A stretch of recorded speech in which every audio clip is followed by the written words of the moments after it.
Welcome to your last programming video. Today we're going to go over training complexity and how to put together a single program so that you can take those days that we broke down last time with strength, conditioning, hypertrophy workouts for full body, upper, lower, and we're going to be able to write full programs for those individual workouts to fit them into there, okay? So first we need to cover one big thing. Genetic performance potential. What you're looking at here is basically training over time, okay? So what you'll need to know for this basically is that along the bottom here we have time in months. It goes all the way down to 10 years, okay? This is low, this is high.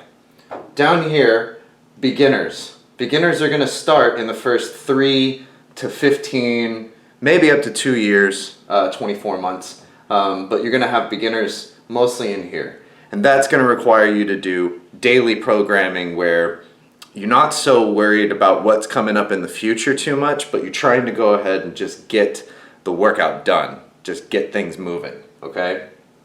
Once you get into the intermediate stage, this is where things take off and goes up to about 3 years. Now you see there's overlap here because not everybody's the same. Some people are going to advance quicker than others. Some people will stall out and never advance past beginner. But this is just to show you the difference. Getting up into the advanced levels up to 4, 5, 6 years.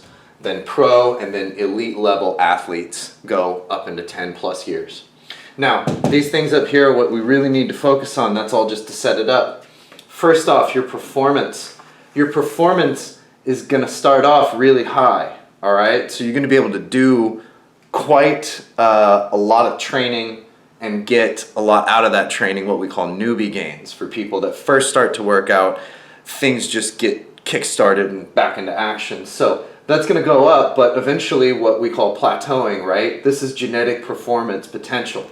Now, if you saw somebody that was doing their performance graph, it might not be this perfect. This is just if you follow the perfect plan and keep going, this is what's gonna happen, okay?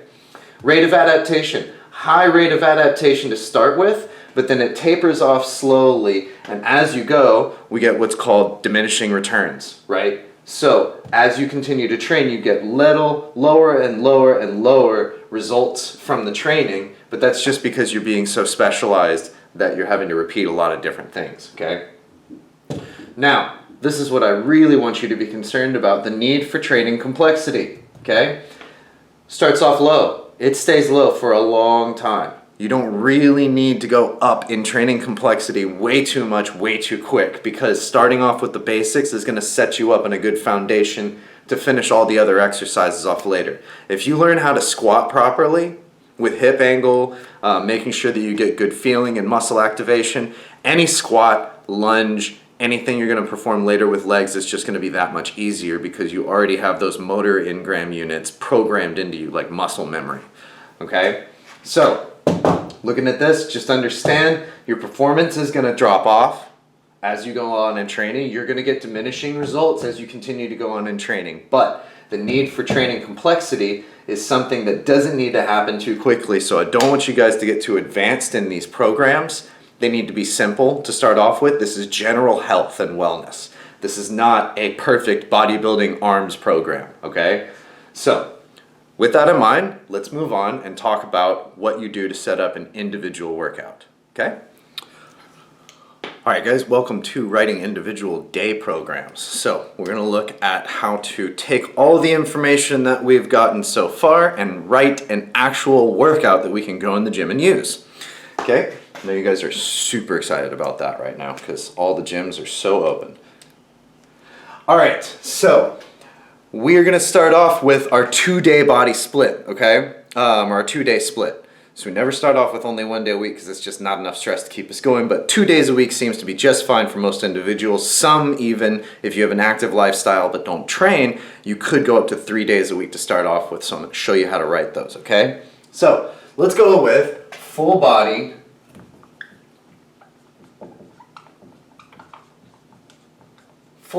strength, okay? What is the first thing that we're gonna do in our full body strength routine? Well, the first thing we always do is we warm up. So, some sort of light exercise, cardio exercise, I would say, walking or jogging on a treadmill, using a bike, using a row machine, doing jumping jacks and push-ups and burpees, stuff like that, just to get the blood flowing. You wanna get blood flowing somehow. So, we're gonna start off with, 10 minutes on the bike, okay? The whole point of this is not to exhaust yourself during this exercise, but to get blood moving through the body so that you're warm, your joints get warmed up, everything gets going. Because you don't want to go into the gym and just throw weight on the bar and start squatting your max, because you'll get injured, okay? So we're gonna warm up, 10 minutes on the bike. Then I'm gonna start off with some sort of main movement, and this is where you're gonna spend a bulk of your time, okay?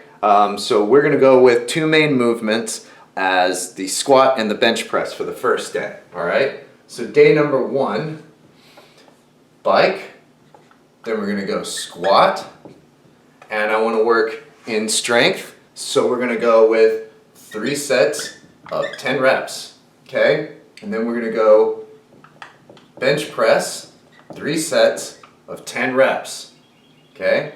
Now we can do a couple of different things after that. We can do rows, 3 sets of 10 reps, okay?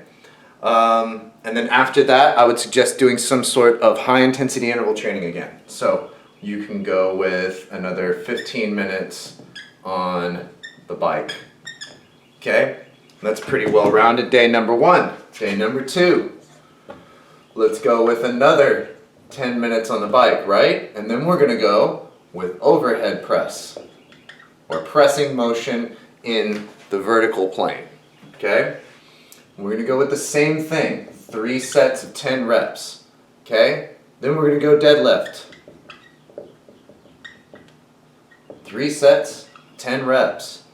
Then we can do something else, any sort of auxiliary work, power cleans are good, but if you can't do that, then you can do, I usually like to do some sort of ab specific exercise, so maybe an ab wheel, or planks, okay?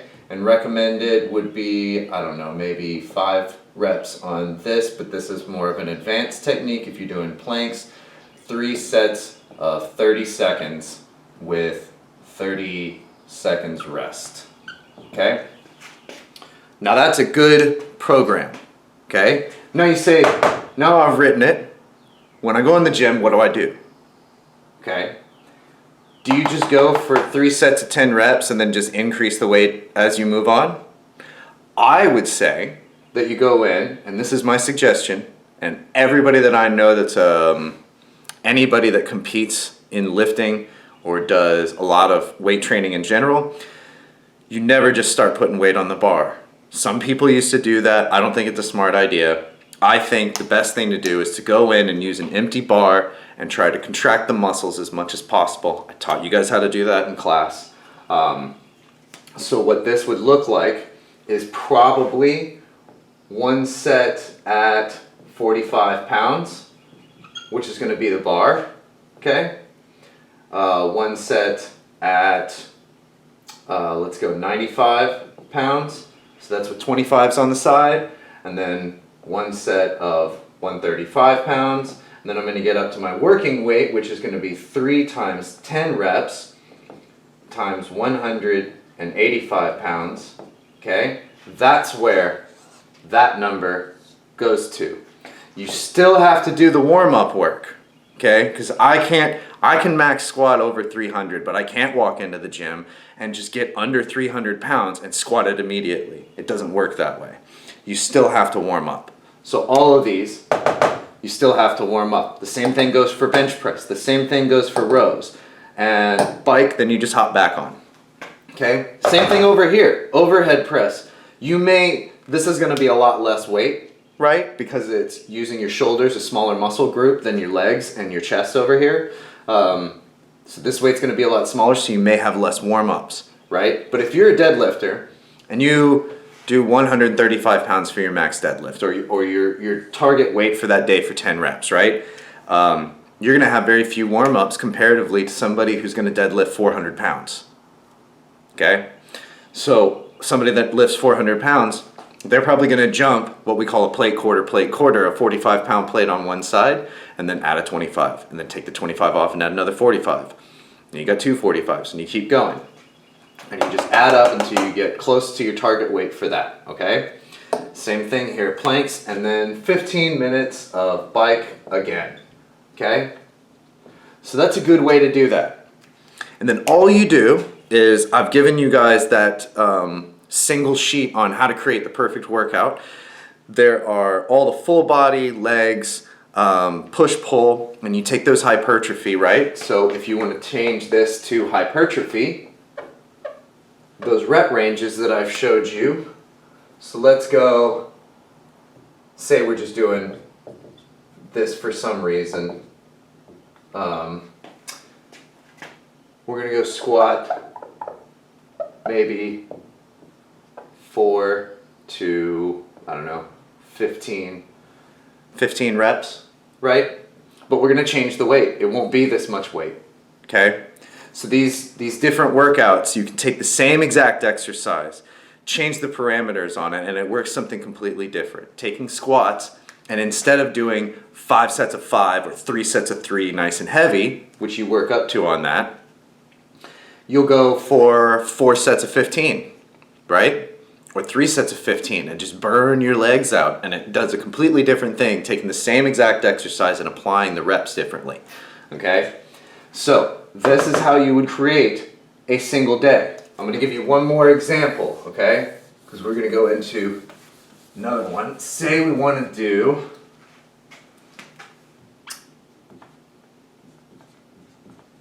push, pull, hypertrophy, right? You've seen that in the programming before.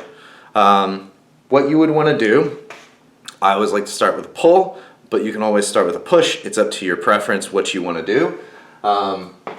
But you can start here. Again, we're gonna start with like 15 minutes of bikes, and then you can go into it with, say for me, I would go with 20 band pull parts and 20 push-ups, okay? Now that's just a typical get blood in there hypertrophy workout. You just want to pump as much blood into the muscle as you can and get it really full, okay? So 20 band pull-up bars, 20 push-ups. We're gonna do that together consecutively for 3 sets with as little rest as possible, okay? Then we're gonna move into some of the more main workouts. Then we're gonna go to, let's say, a lat pull, superset. We won't even superset that yet. I don't want to get too complicated. So we're gonna go a lat pull, and we're gonna go 3 sets of 15 reps. Again, just like the strength, we're not gonna take this 15 reps and just start at that number. We're gonna warm up just a little bit. We warmed up here, right? So we start at that number. You get your weight, and this is where you play around with it, right? A lot of these programs are gonna do this. They're gonna give you a rep range, okay? That's a crappy 5. So they're gonna give you a rep range to go in, okay? So what does that mean? Do you try to go to 15? Do you try to go to 10? Do you just do the minimum? Well, here's what you do. You want to try and fail in between these numbers, okay? So you want to grab a weight that's going to fatigue you in between these rep numbers, right? Because a lot of people, I tell them in my training, I want you to do 3 sets of 15 reps. And they get to 3 sets of 13, or they get to 13 reps, and they get upset with themselves for not achieving the 15 reps. And I go, no, that's perfect. I didn't want you to get 15 reps. That's just a number to use in your head so that you have a goal set. You fail, right? The point at which you fail is where your form starts to break down. And I've harped on you guys about form on these exercises before. So understand, when your form starts to break down, that's called failure, not when the muscle stops working. If you start to break form, that is failure. If you can't do the exercise perfectly, you're done. And that's what you want to get to. Hypertrophy is all about bringing the muscle to muscle failure, okay? So you want to pump blood in there and then get it to fail as quick as possible. So understanding that, keep going with the lat pulls. we're going to next go with dumbbell presses, okay? Dumbbell bench press, yeah? Dumbbell bench press, 3 sets of 10 to 15 reps, okay? Then you're gonna go with another lat exercise or a back exercise, but this time we've done vertical pulling down. I wanna do horizontal pulling to hit every muscle in there. So we're gonna do seated cable rows, squeaky squeak, squeak, squeak. We're gonna do 3 times 10 to 15 reps, okay? Again, this is not super complicated to make these programs. People just get confused with all the numbers. If you follow the instructions that I gave you on that piece of paper, it's available on the Canvas site. I've got a copy of it here. It looks something like this, right? And you've got your exercises and your rep range. We covered these in the last video. This is kind of what we're covering today. On the back side, I've given you some example exercise selections and ways to make things more difficult. Now these are a little bit more advanced techniques, but you can still use these, the tempo, the partials, the pause, the chains, and the bands. I use all of those in my training consistently with me and my clients. Okay, so again, seated cable rows. And then we're gonna do maybe some incline or some overhead pressing, right? So we'll do some seated dumbbell military press. 3 times 10 to 15 reps, okay? Sorry, my handwriting's a bit crap right now. So you do all these, and that's a good push-pull workout, okay? And again, you probably hit that 15 minutes on the bike or the treadmill. I don't like the treadmill, I like running outside, but guess what, we're all quarantined. You can do jumping jacks. Jumping jacks are great. Planks are great. Sprints are, in fact, my favorite. But look for the instructions on Canvas. Good luck, and I'll see you later.